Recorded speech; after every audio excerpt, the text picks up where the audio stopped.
ជំរាបសួរសួស្តីអង្គពុំមីងបងប្អូនទាំងអស់គ្នាចាស្វាគមន៍មកកាន់ Channel របស់នាងខ្ញុំចាហើយថ្ងៃនេះខ្ញុំមានអីថ្មីចែករំលែកទៅបងប្អូននៅពីរបៀបនៃការឆុង strawberry ទៅដល់គោមានរសជាតិឈ្ងុយឆ្ងាញ់អញ្ចឹងណាតោះទៅមើលជាមួយខ្ញុំទាំងអស់គ្នា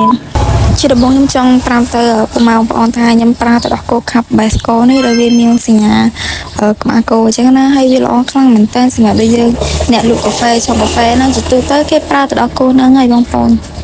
ភាសាទៅវាល្អហើយវាមានចំណុចច្រើនអញ្ចឹងបងប្អូនតោះមកមើលពីរបៀបខ្ញុំឆុងវិញជាដំបូងដាក់ទឹកដោះគោខាប់ហ្នឹងចំនួន30 ml ប៉ុណ្ណឹងវាផ្អែមល្មមអញ្ចឹងណាបងប្អូនហើយបន្ទាប់មកខ្ញុំចាប់យកម្សៅ strawberry ហ្នឹងដាក់3របៀបមកហើយប៉ុណ្ណឹងគឺវាឈ្ងុយឆ្ងាញ់ឈ្ងុយហើយបងប្អូនសម្រាប់ខ្ញុំព្រោះខ្ញុំឆុងរាល់ដងខ្ញុំដាក់តែប៉ុណ្ណឹងទេហើយបន្ទាប់មកយើងវងទឹកក្តៅយើងដាក់100 ml អានេះកំប៉ុងខ្ញុំទូចបងប្អូនចឹងទៅវា50 ml ទៅវាទីយើងដាក់100 mlហើយយើងកូរច្បល់វាចូលគ្នាងាយទេបងប្អូនតែគាត់ថារបៀបយើងធ្វើមកឲ្យវាឆ្ងាញ់ឲ្យវាឈ្ងុយអញ្ចឹងណាហើយតមកទៀតយើងយកវាទៅដាក់បបរហ្នឹង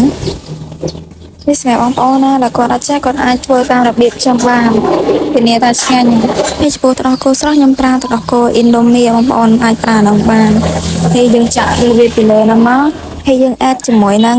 គុជបន្តិចទៀតមកបងប្អូនមានគុជបងប្អូនដាក់គុជបងប្អូនអត់ក៏អត់ទៅតែចំពោះយើងអ្នកលក់យើងត្រូវតែមានគុជទៅឲ្យអ្នកទិញហ្នឹងណាព្រោះវាបន្ថែមរសជាតិឆ្ងាញ់ហើយ strawberry ដោះគោយើងគឺបានរួចរាល់ហើយចាបងប្អូនតំណងអត់អ្នកឆ្ងាញ់ហ្នឹងហើយអ្នកទាំងអស់គ្នាបើសិនជាអ្នកញ៉ាំពេញចិត្តនៅវីដេអូរបស់ខ្ញុំកុំភ្លេចជួយ Subscribe ខ្ញុំម្នាក់មួយផងណា